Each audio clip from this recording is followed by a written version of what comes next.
எல்லோருக்கும் வணக்கம். இன்றைக்கி நம்ம என்ன பார்க்க போகிறோம் அப்படின்னு சொன்னால், மரபுத்தொடர் அகரவரிசை.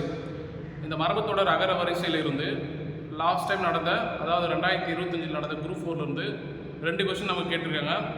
அது முதல்ல பார்த்துடலாம். அது என்னன்னு சொல்லி பார்த்தோம்னா, அகட விகடம் அப்படின்னா என்னன்னு சொல்லி பார்த்தோம்னா, தந்திரம், தட்டு மாற்று, அடரடி, படரடி, பெருங்குழப்பம் அப்படின்ற இந்த 2 கொஸ்டின் கேட்டிருக்காங்க. ஸோ இதே மாதிரி நம்ம டெய்லியும் ஒரு 10 அகர வரிசை வந்து மாதிரி பார்த்துட்டு வந்தோம்னா நமக்கு கண்டிப்பாக இந்த 2026 நடக்கக்கூடிய குரூப் 4க்கு ரொம்ப யூஸ்ஃபுல்லாக இருக்கும்.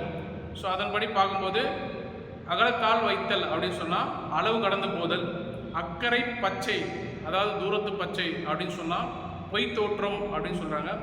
அக்கு தொக்கு ஒட்டு பற்று தொடர்பு அப்படின்னு சொல்லலாம். அடரடி படரடி அப்படின்னு சொன்னது பெருங்குழப்பம். அடாதுடி தீம்பு தீஞ்செயல், அடாப்பிடி கொடுஞ்செயல், அடிக்கொரு கால் அடிக்கடி, அடிதண்டம் பிடிதண்டம் அப்படின்னா முழுமையாக வசப்பட்ட பொருள், அடியடியாக தலைமுறை தலைமுறையாக அப்படின்னு தெரிஞ்சுக்கலாம். தேங்க்ஸ்.